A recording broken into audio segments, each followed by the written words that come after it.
I've been hanging out in the background and listening to all these great conversations. Now, it is my real, genuine pleasure to introduce, and Peter, I'm going to call you a hero. So I'm going to be introducing Peter Fisk, now labeled a hero.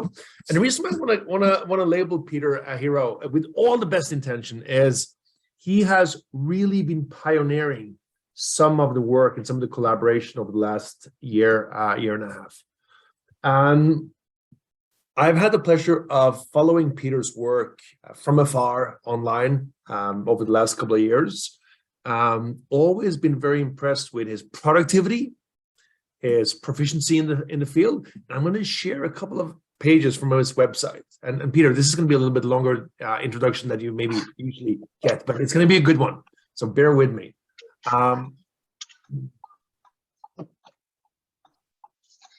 So I think I speak on behalf of many here when I say that Peter has been able to build up a profile, a professional profile, that many on this call, many joining this year's program, probably aspire to. I think more want to be like Peter. And there's a couple of reasons why. First of all, Peter is a prolific author. He's written 8, 9, and Peter, correct me, but I think it's 10 books now. Yeah, 10 books. 10 books, yeah. I mean, do you still count? Like, when you pass 10, do you like 10, 20, 30? He's written 10 books, all in kind of this relevant space of innovation and growth. He is faculty at several business schools. He is an advisor to multiple companies. He is, I'm going to suggest, slightly hyperactive, highly engaging keynote speaker. And what I loved about his website, and I think all of us, including myself, can learn from this, is if you go to his executive education section, he's basically laid out like his most popular programs in a structure that you know, really it's easy to follow, it's easy to catch. And as you scroll down here, you'll find more information. And I've had the pleasure of kind of brainstorming with Peter and discussing with Peter, and also recently working with Peter, sort of seeing these things come to life. And you're really covering, like Peter is really covering a big space of relevant, cool topics. And then second, I just want to show, and this is maybe a learning lesson for everyone here, in terms of keynote speaking. So I think like most people joining this year's Boost, you know, you're probably giving a few presentations every now and then. Peter lives and thrives on the stage. And Peter, I got to say, you know, hanging out with you is one thing, but seeing you, all those photos on stage, you look smashing. And it's impressive. You know, this is the 2020 list of presentations and keynotes. And I'm sure, Peter, there are many that you didn't include, but here we have IE Business School, we have business leaders in Munich, we have business leaders in London, we have United Nations, we have McKinsey, we have TEDx. You are a very prolific speaker, and an impressive one. So for those of you that want to be, you know, inspired by Peter, scroll down his list and see if you can keep up with his annual keynote productivity. And I loved the fact, Peter, that you still haven't had time to put in the 2017. So you gotta get those back. But no, seriously, it's really impressive. And the reason, Peter, why it's such a pleasure to have you here today is when we published the BTC, the Building Transformational Company report, I think you picked it up like right out of the gate, did a little bit of tweeting, added it to your newsletter, and basically started our conversation. And over the last year and a half, I've had the pleasure of working closely with Peter. I've been invited into his program at IE, where he's really been a hero in pioneering how to bring the transformed simulation into the classroom. And Peter is the first faculty anywhere in the world who actually wanted to try the simulation in person and then transition it to a digital format, run the rest of the program digital, and then come back to an in-person format. And that kind of blended hybrid approach is something everyone talks about, but no one but Peter has actually done it. So Peter, thank you for joining. It's really a pleasure. I want to ask you a couple of questions. And the first question is, what do you actually do? Okay, so thank you so much, Chris, for that very long introduction. I've never had such a long one, and it's great to join the whole community today. So Happy New Year to everybody joining from all over the world. What do I do? What a great question. I remember asking Richard Branson that when I was on stage interviewing him a few years ago. He said he went to parties most of the day. I don't. I guess what I do is I try to make sense of the world for people. What inspires me is helping people to get it, to get what's going on, and to do something about it. So I've always been motivated by thinking and doing at the same time. So helping, inspiring people to think differently, but then also to act on it in some relevant, applied, useful, exciting way is really what drives me and where I thrive most. So it's a mixture, if you like, of, if you want to put labels on it, of kind of keynote speaking and thought leadership, and then connected to that is education, and connected to that is consulting. Really, I don't believe in those boxes. I see it as a blend of activity. And I'll second that last point you said. Now, maybe an opening question that's relevant for the audience we have. What's your journey? Like, how did you get here? Honestly, you have a great story, you have a great background resume, but how did you get started? And what's the journey that got you here, Peter? Okay, well, that's a complicated one. I started in Germany, and I was studying particle physics. I studied CERN underneath the Swiss Alps. I was going in down an elevator to put liquid nitrogen into different test tubes and see what happens each day, waiting for some phenomenal breakthrough. Nothing ever happened. I got bored eventually and decided to join the world of business. I joined British Airways at the time. I became the brand manager of brands like Concorde. And so the first 10 years was kind of like brands and marketing. But then I realized that I wanted to do more than that. I wanted to work with many other organizations. I joined a consulting firm. The next 10 years was consulting. And that really was in the world of strategy, connected to marketing, connected to innovation. And that's where kind of that fusion came. So it was customer driven, thinking about the future. And then from that, I started writing my first book. I led the world's leading marketing network at the time. My first book was about Einstein and Picasso. How did they come together? The second book was about Leonardo da Vinci, how to apply his polymath ideas in the 21st century. And so it went on. So that kind of got me into keynote speaking and also got me into education. But I loved consulting at the same time in terms of making stuff happen. So therefore, I started to work more and more in terms of that kind of triple play in terms of helping people to think, helping people to do. I became the global director of Thinkers 50, which many people may be familiar with. And that kind of connected me to a lot of the thought leadership around the world. And so being able to make sense of both how the world is changing, how companies are changing, and how the ideas are changing is really kind of the three paths which have come together to kind of converge in what I do today. Peter, I picked up a phrase from Scott Anthony recently, and he said, I want to double click on that. I'm still practicing using that phrase, but I want to double click on the book thing first. I have several questions here.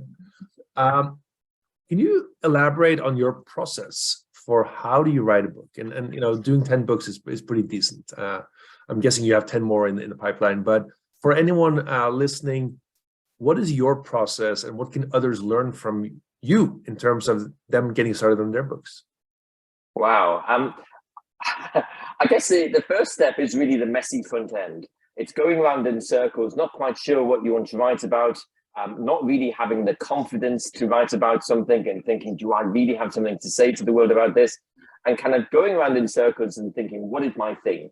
And really kind of trying to kind of find that angle which is distinctive, that angle which is fresh, but also has some substance and meaning to it and proof to it at the same time. So not just to write books about kind of theoretical concepts about possibilities, but actually, what people can practically do.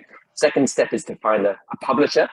So don't write the book before you have a publisher, find a publisher first. Yes, you can self-publish, but the best thing I think still is to work with a publisher because of the distribution power, which it gives you, and particularly translation rights. I mean, you make a lot of money, but also you reach more people through translation rights. The third thing is to write the book in a way which is accessible to people and meaningful. And to be honest, the way I write books today, I interview a lot of people. The last book, Business Recoded, I interviewed 100 leaders across the world. Some of it was online, some of it was face-to-face. And that gave me the substance. That gave me the fresh substance to codify into some kind of patterns and models and thinking, but then also to tell the stories of those people. And people like stories interspersed with some kind of frameworks by which they can then take action. You make it sound so easy. Well, we'll let that slide. So from books to boardrooms, Peter, in sort of the broad span of what you do, let's say that you were sitting down with a board chair or board director of a large company to date. What would be some of the questions that you would bring up, and what are some of the things that you think are top of mind for an international board director today? Well, I think if you're sitting down with a business leader to start with, it's having that personal conversation and creating a personal empathy, so that they're prepared to open up, they're prepared to share some of their personal thinking rather than just the corporate speak. So being able to kind of ask some of those more personal questions and to share some of those confidences myself in terms of my experiences and what I've learned from other people really is a starting point to getting people to open up themselves, which is, to be honest, not easy, particularly for a CEO who feels they have to, in a sense, put on a show and answer the corporate questions in the right way. I think being able to ask where you're going rather than where you're coming from is important. Being able to ask the long-term questions before the short-term questions, because if you ask the short-term questions first, you just get into a fighting discussion. So to be able to ask the longer-term questions and therefore be able to help them to think. As soon as you become a collaborator in helping them to think, I think it's useful. But to be honest, Chris, I think the real question is not about what the individual thinks. It's about how can you get a group discussion going. So what I prefer not to do is one-to-one advice. I much prefer to get a top team, an executive team or a board team to work together in terms of where are we going. One of the things which I do find is that either boards or exec teams don't spend an awful lot of time thinking about where are we going. And they end up having different points of view, personal ambitions, which don't necessarily connect with where the business sees itself going or articulates itself. So being able to kind of open that up and spend some real time, work from the future back. So being able to kind of say, well, where are we trying to get to in maybe the 10-year, but more often the 5-year frame, and then work backwards in terms of saying, well, how fit are we to work towards that? And being able to, if you like, backcast, but to do it in quite a natural way so you can get people to share their views in terms of the future, then to kind of articulate that in a quasi-quantified way, to understand what difference that is compared to today's world. So what is the gap, the strategic gap involved, and then what is the transformation which might be involved? Then they start to build an appetite for change. But to be honest, I also find that I need to give them a bit of content. So being able to perhaps spend 2 hours giving them a bit of a kind of a feel of a safari of the world, what's happening in the world. So this is what Ping An's doing in China. This is what, I don't know, Narayana's doing in India. This is what BioNTech's doing in Germany. And being able to kind of look particularly beyond their sector in terms of what are the really exciting, innovative, bold companies doing? How are they shaking up their markets and how are kind of people responding? That gives them both an appetite to think bigger, and it also gives them a confidence to describe their crazy ideas. And so being able to give some content, a bit like a keynote speaker, if you like, before opening it up to people and then getting them to kind of share their visions, I think it's a particularly useful part of what they do. If I can just follow up, and I want to briefly touch on something that Frank mentioned in the chat, and also what our good friend David would frequently ask. How do you practice your skill, Peter, to ask better questions? Well, I think asking questions is quite a crucial one. I love the work Hal Gregerson at MIT has done in terms of asking questions and being able to ask the right questions. How do I think about that? Well, obviously there's an open question. I think being able to set the context of an answer before you ask the question. So the preamble to the question becomes really important.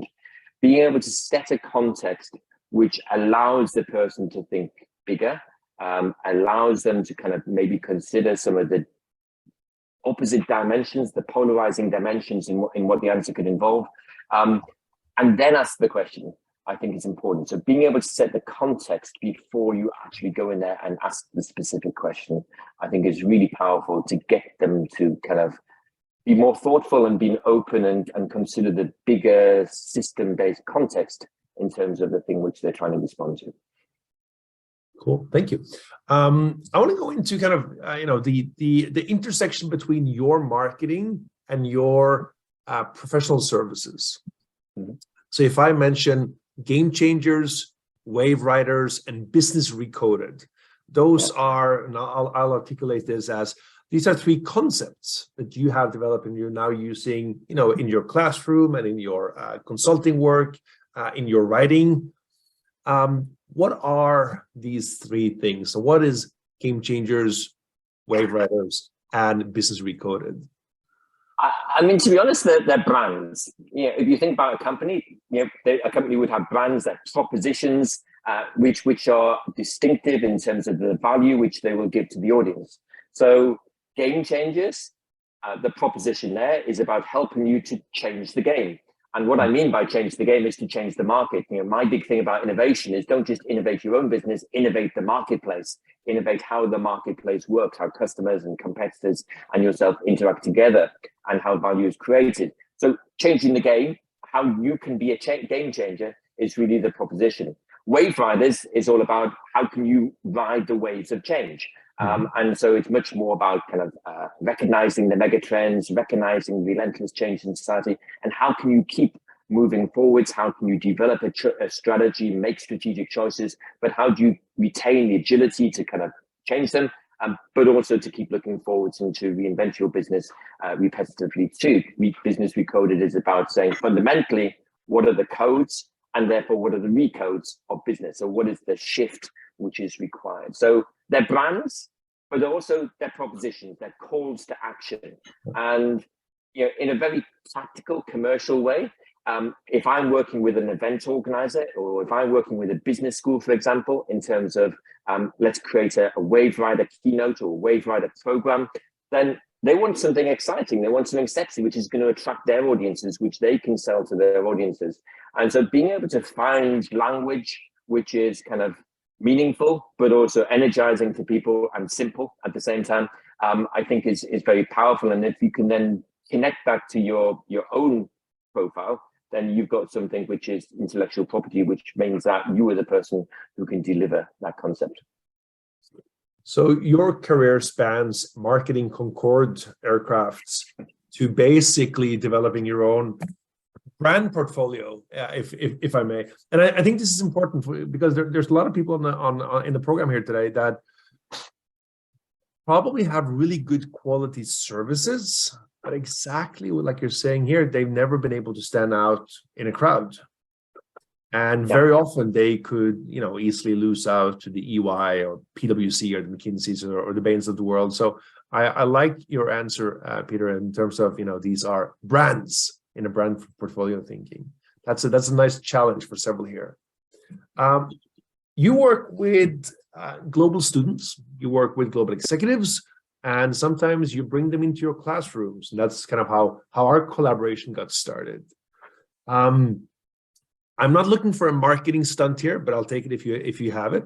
But we've been able to bring the transform simulation into your classroom and integrate it fairly well into your curriculum and your program. So from the faculty side, Peter, when the executive participants, the students, when they go through a transform simulation and you're sitting in the corner or you're standing in the back, what is it you see in terms of what's happening to your executive students when they go through a transform simulation? What do you see? Okay, so I guess just to kind of back up a bit, what I really believe in with executive education, so I'm talking about people who are stepping up to the C-suite typically, so people who are the level below the C-suite or 2 levels below the C-suite. So they've got an MBA, they've got the essentials of business. what I really believe is immersing them in the real world, and not something which is just a series of blocks of education about finance or marketing or innovation, but being able to immerse them in the real world, but a changing world. We'll see more change in the next 10 years than the last 250 years. So we need to immerse them in the next 10 years. So every program I do starts off with the next 10 years. What does the future look like? And then let's work backwards from it. So I want them to really think, stretch their thinking, first of all. Second thing, which I find, is that they don't listen to the theory. They don't really listen to the frameworks and so on. They listen to the real stories of what's happening and say, how can I apply those stories to my business? And the third thing, even if they've got that, which you can get from a keynote speech, for example, they won't do anything about it unless they have the courage and the confidence. So I think, what do I see when they're starting to engage in a transformative relation? I see courage is probably the biggest thing. I see people starting to dare to do things they've never done before. So it's a sandbox, it's a safe place to play. So I see courage, I see them starting to do things, I see them starting to step into the roles, like the CFO particularly, which they've never stepped into before, appreciating what those roles, like the CFO's role, which they've never really appreciated the value of. And starting to work together in a very dynamic way with their colleagues, which perhaps they wouldn't normally inside business because they see themselves working in silos. So I see them working like that. I see them working as entrepreneurs, despite the fact that they come from large companies. And I think that's one of the big things which really we need to get corporate leaders to think like, to think like that entrepreneur, to think about value creation, not just short-term revenue and profit, and to be able to really think about how are they making bigger strategic shifts in the organization, bolder strategic shifts, which can start to shape their future. So I start to see them working faster, courageously, collaboratively. I also see them having fun, which obviously we love in a simulation, which you don't often see in an executive team meeting. So having fun in terms of, what could we do? What is the potential? What are the possibilities of what we could do? So for example, being a telecoms company, but thinking about being an entertainment company. So thinking outside the box. So they are the kind of human behaviors, soft skills. It's that kind of thing, which is the unlocking devices, which allows executives to be themselves, but to be more bolder, courageous selves as they step up to lead their own organizations. Brilliant. Peter, the courage and confidence phrase, I'm going to borrow. Okay, you can write that in your pack. I'll tweet it with your name on it to give you the credits. But courage and confidence is a fantastic phrase. I have one last question here, Peter, and we're coming up on time. Are you able to share one, let's call it strategy client project fuck up, something that didn't work out that you were involved with? There's been several people asking. I'm curious. Anything you want to share in terms of things that did not go as planned? Wow.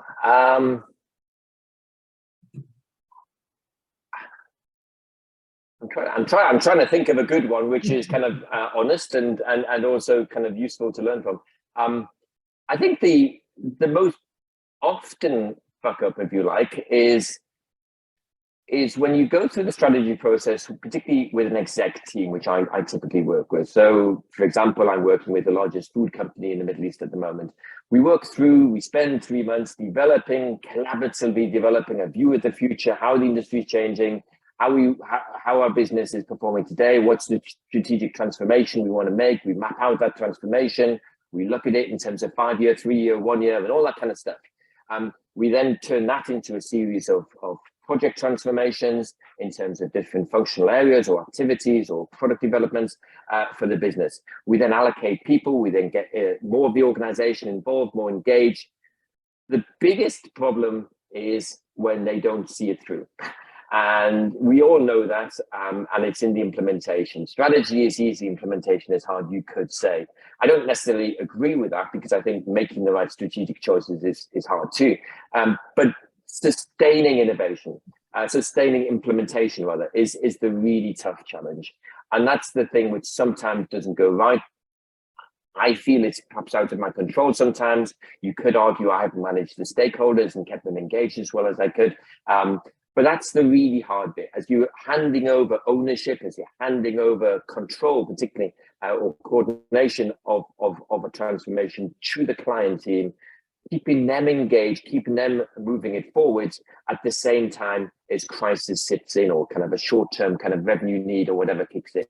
And I've seen two of those in projects in recent times, particularly due to the Ukraine war and impact on supply chains and so on.